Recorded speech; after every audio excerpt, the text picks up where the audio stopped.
저는 어린 시절에 공장이 많은 그런 마을에서 자랐습니다.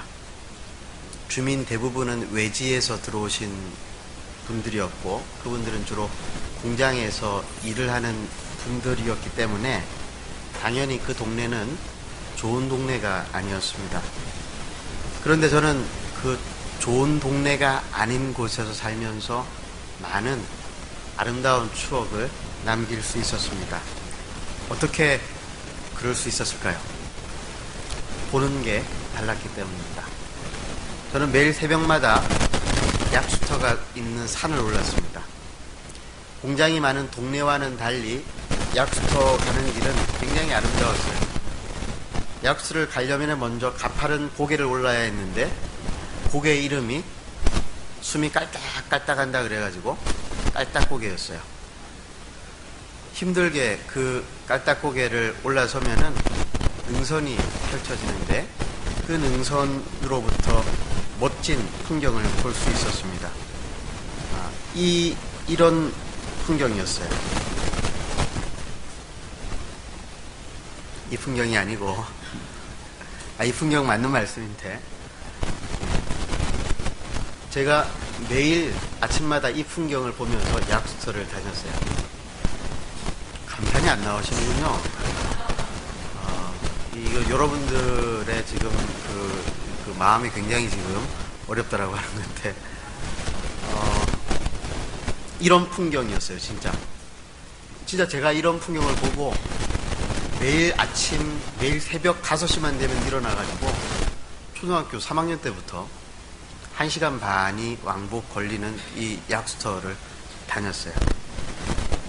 그런데 이 풍경이 오른쪽으로는 펼쳐지는데 왼쪽으로는 이 풍경의 반대편에는 어떤 풍경이었느냐, 공장들이 이렇게 가득 차 있는 그런 마을 풍경이었어요. 그래서 제가 약수터를 갈 때 될 수 있으면 왼쪽을 안 보고 오른쪽을 보면서 다녔어요. 이 풍경을 보기 위해서. 때묻지 않은 강과 바다가 만나는, 여기가 이제 낙동강 하구거든요. 바다하고 만나는 지역이에요. 그러니까 굉장히 넓은, 멀리 맑은 날에는 멀리 거제도가 보이는 그런 곳이었어요. 제가 이 풍경을 보면서 또 왼쪽으로는 공장지대를 보면서 그런 생각했던 것 같아요. 때묻지 않은 세상을 만들어야 되겠다. 인간의 탐욕으로부터 세상을 지켜야 되겠다. 그때 그렇게 깊은 생각을 하진 않았지만은 뭔가 이 느낌이 있었어요. 왜 세상은 이렇게 아름다운 세상이 있는가 하면은 이렇게 공해로 가득 차 있는 공장지대가 있는가. 그래서 그때부터 이 환경 문제에 좀 관심을 가지고 그렇게 살았는지 모르겠습니다. 근데 오른쪽에 이 풍경을 바라보면서 제가 이렇게 걸어가다 보니까요, 마음이 굉장히 새로워지는 것들을 느낄 수 있었어요.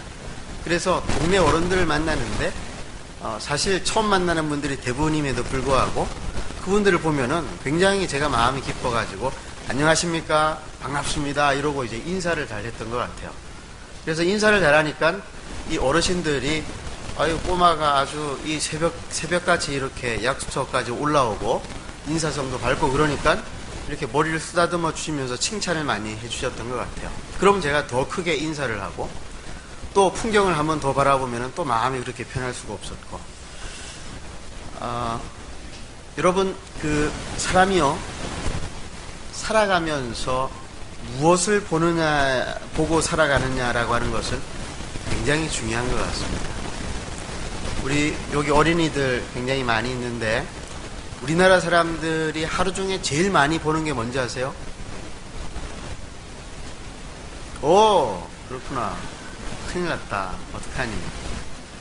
스마트폰을 너무 많이 봐가지고 좀 스마트하고 영리해지면 좋겠는데 더 바보 같아지고 멍청해지는 이런 안타까운 상황들이 요즘 우리나라 상황이죠. 요즘 포켓몬고 해가지고 많이 잡아봤어요? 안 만들어봤어? 안 잡아봤어? 목사님도 안 잡아봤어. 어떻게 잡는지 아직 몰라. 무엇을 바라보고 살아가느냐 굉장히 중요합니다. 어떤 사람들은 그런데 이런 말도 하더라고요. 어디에서 살아가느냐에 따라서 보이는 풍경이 달라진다. 이게 무슨 말인지 아세요? 30층짜리 고층 아파트의 펜트하우스 로얄층에 살면은 좋은 풍경을 볼 수 있고, 반지하 이 창문이 없는 곳에서 살아가면은 이제 마음이 어둡고 뭐 이렇다라고 하는 말을 하는 것 같아요. 근데 저는 꼭 그렇게만 생각하지는 않아요. 왜냐하면 사람은 감옥에 갇혀 있어도 놀라운 풍경을 바라볼 수 있기 때문에 그래요. 감옥에 갇혀 있어도 하나님이 보여주시는 풍경, 하나님이 보여주시는 풍경을 비전이라고 그러거든요. 하나님이 보여주시는 풍경인 비전을 바라보면은 사람은 얼마든지 환경을 이겨내고 살아갈 수 있어요. 오늘 우리가 읽었던 요한계시록의 사도 요한이 그랬어요. 사도 요한이 지금 이 글을 쓰고 있는 곳은 감옥과 같은 유배지였던 반모섬이었어요. 경치는 아름다웠는지 모르겠지만은 마음은 어려웠어요. 왜냐하면은 유배지였거든요. 유배지가 무슨 말인지 아세요, 우리 친구들? 유배지, 도배지 아니고 유배지야. 유배지가 어떤 곳일까? 내가 올 때마다 제가 까먹네. 사탕을 하나씩 들고 왔어야 되는데 줄 수 있는 게 지금 내 주머니에 지금 이게 뭐냐면은 이 입에 뿌리는 가글인데 이거라도 걸어야 되겠다. 잘 대답해야 돼. 유배지가 어떤 곳이야?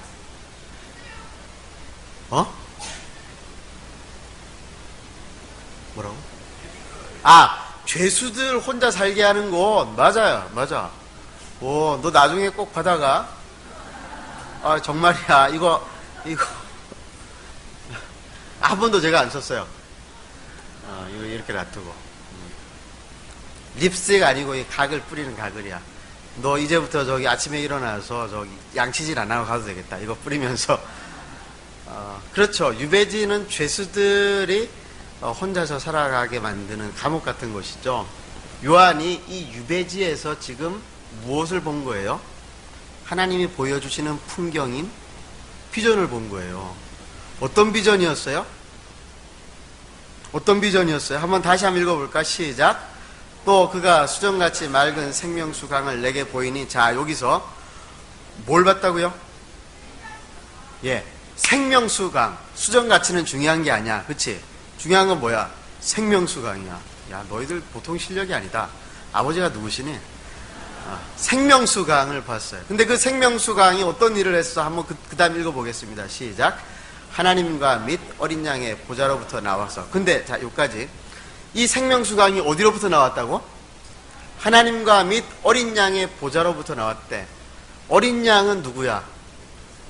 예수님이야. 도대체 너희 아버지 누구시네? 어린 양의 보좌로부터 생명수 강이 나와서 어떤 일을 하는 거예요? 그 다음 읽어보겠습니다. 시작. 길 가운데 흐르더라. 강 좌우에 생명나무가 있어 12가지를 맺되 달마다 그 열매를 맺고 그 나무 잎사귀들은 만국을 치료하기 위해 있더라. 자, 이 말씀은 조금 어렵지만은 이런 감기도 치료할 수 있는 능력이 있는 생명수 강이었어요. 온갖 질병을 다 고칠 뿐만이 아니라 죽어가고 있는 사람들을 살리는 생명수 강물. 그래서 신학자들은 뭐라고 이야기하냐면 이것은 하나님 나라의 풍경이다. 하나님이 보여주시는 하나님 나라의 풍경의 비전이다 라고 이야기를 했어요. 그 하나님 나라의 풍경의 비전의 모습은 어떤 모습이냐? 생명수 강이 흘러서 죽어가고 있는 모든 나무들을 살리고 사람들을 살리고 병든 자들을 살려내는, 준민이도 살릴 것이고 우리 은희자매도 살릴 것이고 병든 모든 사람들을 살려내는, 예수님을 모르고 살아가면서 죽어가고 있는 모든 사람들을 살려내는, 세상에 돈 때문에 죽어가는 사람들, 또 환경 때문에 죽어가는 사람들, 인권이 없어서 죽어가는 사람들, 또 종교적인 핍박 가운데 죽어가는 사람들, 북한 땅에서 죽어가고 있는 사람들 다 살려내는 비전. 이 비전을 말하는 것이다 라고 신학자들이 이야기를 했어요. 저도 그렇게 생각을 해요. 근데 이 비전은 요한이 처음 보았을까? 아니야. 오늘 우리가 성경을 몇 군데 봤지? 세 군데 봤어요. 대표적인 세 군데를 지금 제가 이야기를 하는 거예요. 에스겔도 봤대요. 2600년 전 사람이에요. 에스겔이 본 강은 성전으로부터 흘러나왔다고 했죠. 성전에서 흘러나온 물이 큰 강이 되어서 바다로 내려갔습니다. 바다로 내려가 가지고 어떤 일들이 일어났다고 했어요? 아까 성경 읽을 때 잘 기억이 나세요? 바다로 그 강물이 흘러갔더니 뭐가 살아났다고? 예. 어부가 새로 직업을 얻게 되어지고, 어부가 직업을 얻게 되어졌으니까 바다에 뭐가 다시 살아났다는 거예요? 물고기들이 다시 살아났대. 바다에 사는 생물들이 가득 찼대요. 바다로 흘러가서 바다가 살아났대요.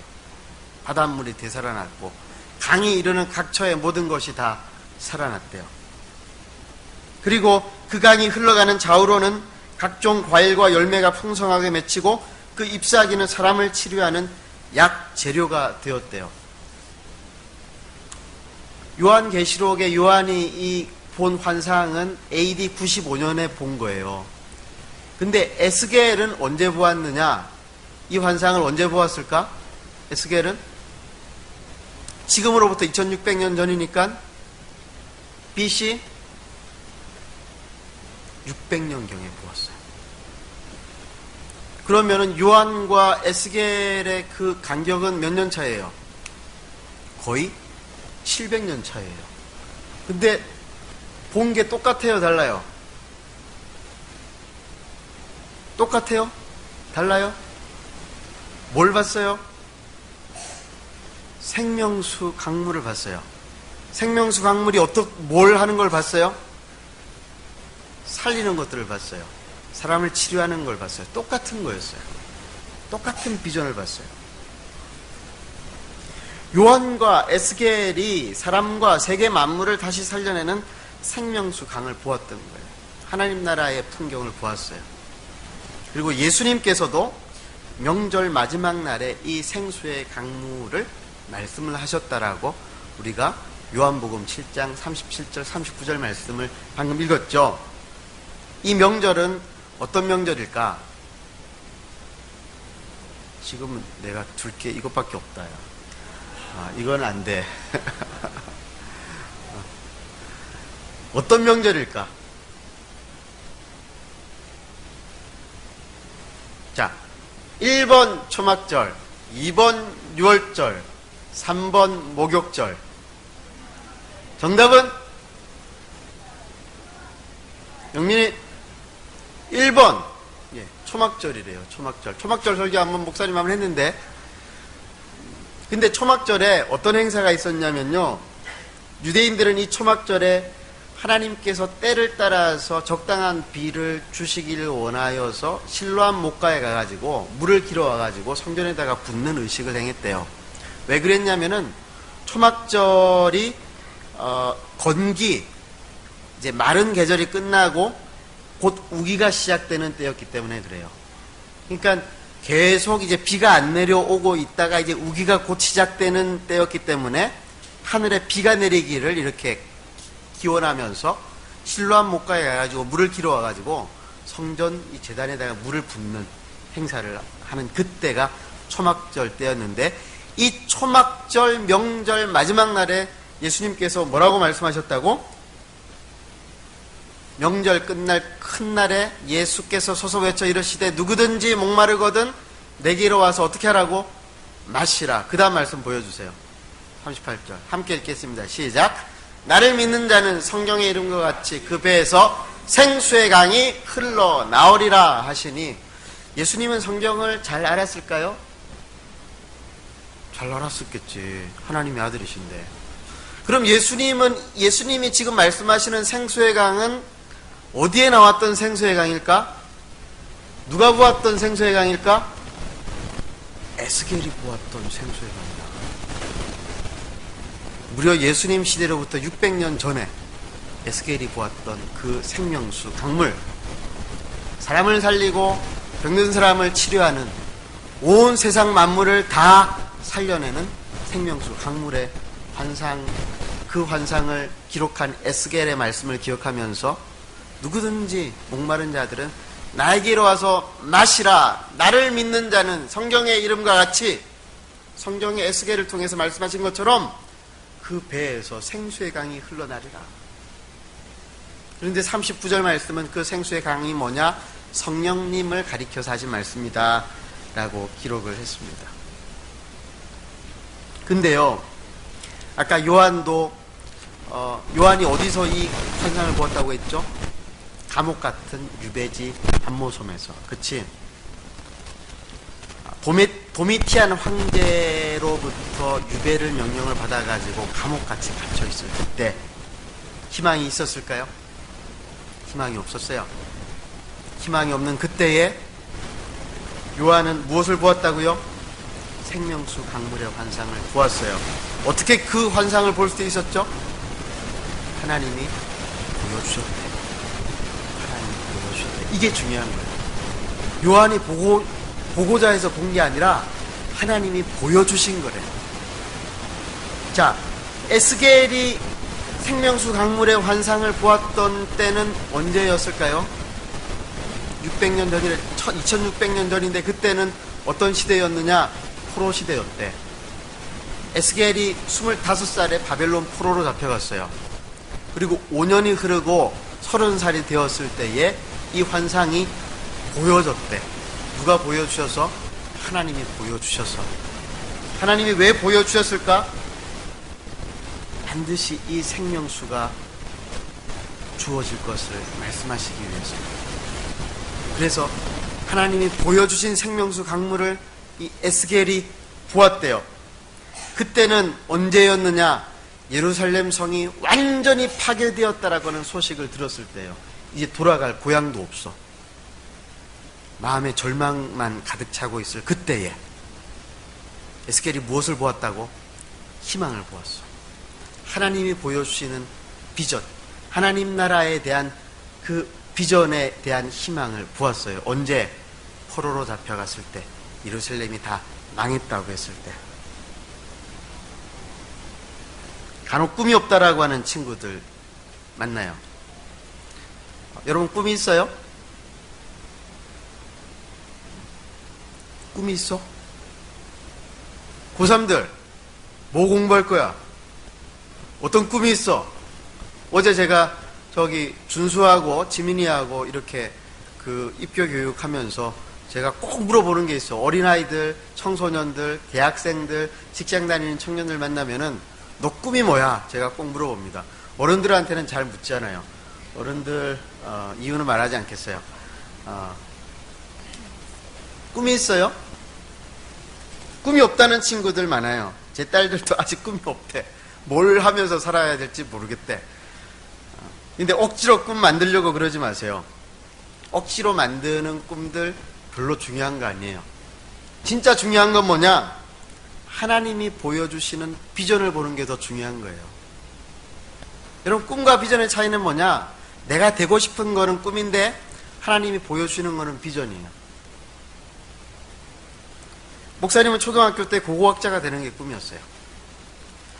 사라진 아틀란티스의 대륙을 찾고 싶었고 어딘가 있을지 모르는 뮤 대륙을 발견해가지고 들어보셨어요? 이런 이야기들 들어보셨어요? 어릴 때 목사님이 보았던 책들이 주로 그런 종류였었어. 세계 7대 불가사의 뭐 이런 것들. 그래가지고 저는 정말로 고고학자가 되고 싶었어요. 근데 중학생이 되면서 어릴 때 꿈은 온데간데 없고 현실적인 꿈을 찾은 게 뭐였냐면 선생님이 되는 거였어요. 왜 선생님이 되고 싶었는지 아세요? 선생님은 방학이 있거든. 그래가지고 방학 때 여행도 다니고 책도 쓰고 그러면 참 좋을 것 같아가지고 선생님이 되고 싶었어요. 그런데 중학교 2학년 때 예수님을 믿고 난 다음에 1년 동안 그 꿈에 대해서 다시 생각을 하는데 하나님이 1년 뒤에 하나님이 저에게 비전을 보여주셨어요. 어떤 비전이었느냐? 복음으로 사람을 살리는 선교사가 되는 비전이었어요. 어떻게 보여주셨을까? 갑자기 내 눈앞에서 환상이 쫙 펼쳐지면서 그런 어떤 비전이었을까? 비전이 환상이라는 말이거든? 그런 환상이었을까? 요한이 본 것처럼? 아니, 그때는 하나님이 저한테 그렇게는 안 해주시고요. 대신에 성경으로 보여주셨어요. 요나서 말씀을 읽는데 요나서 말씀을 다 읽고 난 다음에 선교사라고 하는 꿈을 딱 떠올리게 하셨어요. 그래가지고 선교사가 뭔지도 잘 모르는데 이 세상에 복음을 알지 못하고 살아가는 니느웨 백성들처럼 그런 백성들이 얼마나 많은데 너는 왜 도망가느냐, 요나한테 그렇게 이야기하신 게 저한테 하시는 말씀 같아가지고 선교사, 요나서 말씀 중에서 선교사 비전을 저한테 보여주셔가지고요, 내가 되고 싶은 게 아니었어. 하나님이 요나서 말씀 딱 이렇게 보게 하시고 난 다음에 선교사야 이렇게 말씀하신 거예요. 제가 하루 종일 그것 때문에 고민이 됐어요. 하나님 진짜 선교사 해야 돼요? 저는 선생님 돼가지고 방학을 꼭 찾아 먹어야 되는데, 근데 제가 진짜 밤을 새면서 기도하면서요, 하나님이 주신 비전 앞에서 하나님 제가 선교사 될게요, 그렇게 순종하기로 결단했어요. 지금 제가 지금 어떤 사람이 돼 있어요? 목사님 직업이 뭐야? 미안해. 우문진 목사님 있지. 근데 목사님 중국에 있을 때 어떤 일을 했을까요? 목사님 선교사로 살았어요. 9년 동안 선교사로 있었어요. 목사님 고고학자의 꿈이 이루어진 거예요? 하나님이 보여주신 요나서 말씀을 통해 보여주신 선교사의 비전이 이루어진 거예요. 선교사 비전이 이루어졌어요. 비전은 반드시 이루어져. 왜? 하나님이 주시는 거기 때문에 그래요. 하나님은 못하실 일이 없거든. 그래서 하나님이 보여주신 비전은 반드시 이루어지게 돼 있어요. 그러니까 내가 되고 싶은 것보다 뭘 붙잡아야 돼? 하나님이 보여주시는 비전을 붙잡아야 돼요. 목사님 친구 중에 한 명 고등학교 때 서울대 들어갈 실력이 있었어요. 근데 이 친구가 진학 상담을 하는데 학교가 발칵 뒤집어졌어요. 왜냐? 선생님한테 이렇게 말했대요. 선생님, 저는 서울대 안 갈 거예요. 저는 수산대학교 5박과 갈 거예요. 그렇게 말을 했대요. 수산대학교 5박과, 나쁜 과는 아닌데, 그러니까 학교가 발칵 뒤집어진 거야. 왜냐? 얘는 서울대 갈 실력이 있는 애인데 서울대보다도 훨씬 소위 말해서 낮은 등급의 수산대학이 좋은 학교예요. 근데 어쨌든 그 수산대학교 5박과를 가겠대. 교장실에 불려갔어요. 너 왜 그러냐 그랬더니 이 친구가 이제 이야기를 하는 거예요. 자기가 수산대학교 5박과를 가려고 하는 이유. 선생님, 저는 사실은 러시아 사람들한테 복음 전하는 비전을 하나님께 받았어요. 러시아 사람들, 그때 이제 부산에 러시아 사람들을 제일 많이 만나는 곳이 부두였고, 어선을 굉장히, 러시아에서 오는 어선들이 굉장히 많았나 봐요. 러시아 선원들. 그래서 오박가를 들어가면은 러시아 선원들을 많이 만날 수 있을 거라고 생각을 해가지고 러시아 선원들을 만나기 위해서 수산대학교 오박가 갈 거라고 이렇게 이야기를 했어요. 그랬더니 교장 선생님 재떨이를 집어 던졌어요. 근데 맞지는 않았어요. 그래 살았어요. 근데 결국 이 친구가 어디로 갔을까? 어느 대학 갔을까? 서울대학교 기계공학과 들어갔어요. 부모님의 설득과 선생님의 설득으로 인해서. 근데 이 친구가 서울대학교 기계공학과 들어가가지고 열심히 공부했어요. 석사도 하고 박사도 하고. 그러고 난 다음에 항공우주연구소, 항우연, 나로 쏘아 올린 거기를 들어갔어요. 근데 거기서 누구를 만났을까? 러시아 우주선 선원들을 만났어요. 러시아 과학자들을 만났어요. 그 사람들하고 같이 이제 공부를 같이 하고 기술을 같이 나누면서 이 친구가 세계 100대 과학자 임명사전에 등재도 됐어요. 그것만 했을까? 하나님께서 주신 비전인 러시아 사람들한테 복음 전하는 비전도 이루어졌어요. 그 친구 꿈은 뭐였어? 수산대학교 5박과 들어가가지고 러시아 선원들을 만나는 게 꿈이었어. 근데 하나님의 비전은 뭐였어요? 러시아 사람들에게 복음을 전하는 거였잖아요. 5박과 들어가서 그쪽 길로 가지는 못하고 기계공학 전공해서 과학자가 되었는데 하나님의 비전은 이루어진 거예요. 지금도 러시아 사람들 만나고 있어요. 미국에 있어요, 지금. 여러분, 우리가 꿈을 꾸며 살아가는 거 굉장히 중요합니다. 내가 어떤 게 되고 싶어.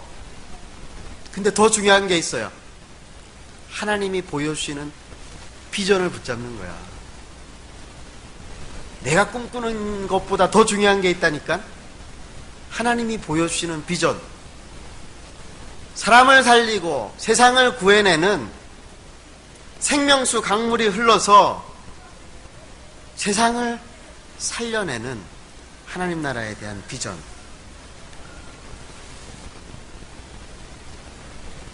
근데요, 이 비전이 어떤 사람들은 목사님, 하나님 저한테는 안 보여주시는 것 같은데요? 아니에요. 하나님 다 보여주셨어요. 예수님 믿는 사람들한테는 하나님이 똑같이 다 보여줬어.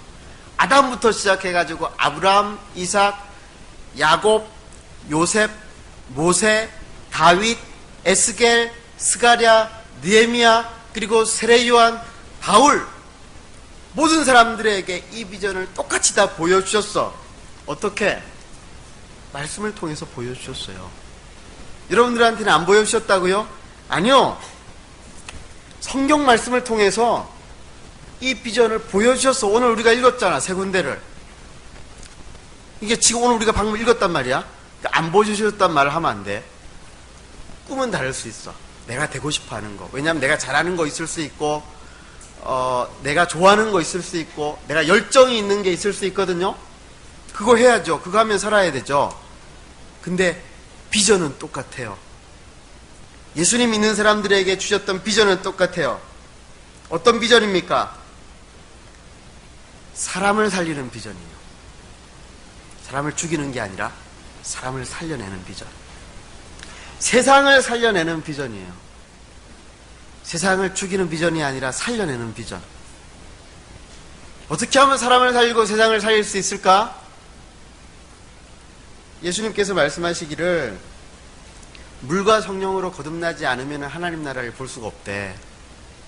이게 무슨 말이냐면은 예수님을 믿고 성령을 받지 않으면은 그런 비전을 가지고 사람을 살려낼 수가 없대요. 그러니까 여러분들이 아직까지 그런 비전이 나한테는 없다라고 이야기하는 이유가 뭐냐? 둘 중에 하나예요. 내가 예수님을 아직 만나지 못했거나, 아니면 진짜로 내가 좋아하는 게 있어가지고 하나님이 보여주신 비전을 거부하는 경우.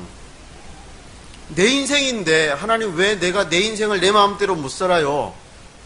이렇게 생각해가지고 예수님을 나의 인생의 주인으로 받아들이지 않으면은 성경 말씀해 주신 하나님 나라의 비전을 보면서도 나 이렇게 살기 싫어. 난 내 마음대로 살 거야. 나는 빌딩 임대업자 될 거야. 나는 연예인이 되어서 세상에서 누릴 수 있는 모든 영광을 내가 다 받아 누릴 거야. 펠레트 받을 거야. 뭐 이러면서 살아갈 수밖에 없는 거예요. 사랑하는 성도 여러분, 또 우리 어린이, 청소년, 청년, 대학생 여러분, 여러분의 비전은 무엇입니까? 오늘 우리가 읽었던 생명수 강물로 사람을 살리고 세상을 살리는 하나님의 풍경, 하나님 나라의 풍경이 여러분들의 비전이 되고 있습니까? 우리 어린이들 대통령 되고 싶은 친구 요즘 없다며, 그치? 대통령 여러분 중에 한 명 나오면 좋겠어. 여러분, 아멘, 예. 아멘, 감사합니다. 저는 여러분들이, 요거도 먹는 청와대도 좀 들어갔으면 좋겠어. 안기부도 좀 들어갔으면 좋겠어. 높은 자리만 아니고 낮은 자리에도 좀 들어갔으면 좋겠어. 사람들이 잘 가려고 하지 않는데 아프리카에 가가지고 지역개발도 좀 했으면 좋겠어. 인도에 가가지고 인도의 나쁜 그런 그 나쁜 구습들도 좀 바꿨으면 좋겠어. 인도에는 아직까지도 자기 딸을 이렇게 파는 사람들이 많대. 무슬림 나라 들어가가지고, 무슬림 나라에는요, 아직까지도 여자들이 인권이 열악해가지고요, 평생 이 히잡 쓰고, 다 갖춰진 세상을 제대로 볼 수 없는 옷 입고 그렇게 살아간대요.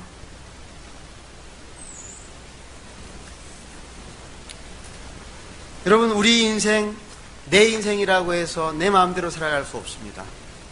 하나님께서는 모든 믿는 사람들에게 하나님 나라의 풍경의 비전을 보여주셨어요. 그 비전을 따라 살아가면은 어떻게 되느냐? 세상이 살아나고 사람이 살아나고 하나님 나라가 살아나는 거예요. 역사는요, 자기 꿈을 꾸는 사람들을 통해서 이루어졌던 게 아니라 하나님의 비전을 품었던 사람들을 통해서 이루어졌어요. 이 사람도 마찬가지였어요. 이 사람 누군지 알겠어요? 어메이징 그레이스라고 하는 영화에 나오는 장면인데요, 18세기의 영국 정치인 윌리엄 윌버포스라고 하는 사람이었어요. 윌리엄 윌버포스는 부유한 집안의 금수저로 태어났습니다. 그는 다른 귀족들과 마찬가지로 세상의 쾌락과 즐거움에 푹 빠져서 살았었던 사람이었어요. 그런데 그런 윌버포스를 정말 불쌍하게 여기고 윌버포스를 위해서 기도하던 한 친구의 전도를 받아가지고 예수님을 만나고 성령님께서 보여주시는 세상을 살리고 사람을 살리는 비전을 가지게 되어졌어요. 그 비전은 처음에는 목회자가 되는 것이었대요. 하나님, 예수님의 그 사랑을 깨닫고 내가 정말 하나님께서 원하시는 인생을 살아가야 되겠다라고 하고 난 다음에 처음에 목사님이 되고 싶었대요. 그랬더니 그 윌버포스를 잘 아는 존 뉴턴이라고 하는 목사님이 찾아와가지고 이런 말을 해줬어요. 윌버, 당신의 목회지는 교회가 아니라 국회의사당인 것 같아. 왜냐하면 이 윌버포스는 100년에 한 번 나올까 말까 한 탁월한 웅변력과 설득력을 가지고 있었던 자기 수상 후보로 지목되는 유망한 젊은이였거든요.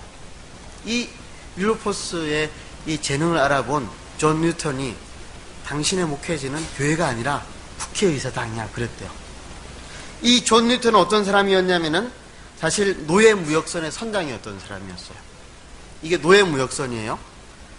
이 노예무역선의 선장이었던 이 사람이 예수님을 만나고 비전이 바뀌었어요. 목사님이 정말 되었어. 그리고 난 다음에 이 윌버에게 뭐라고 이야기했느냐?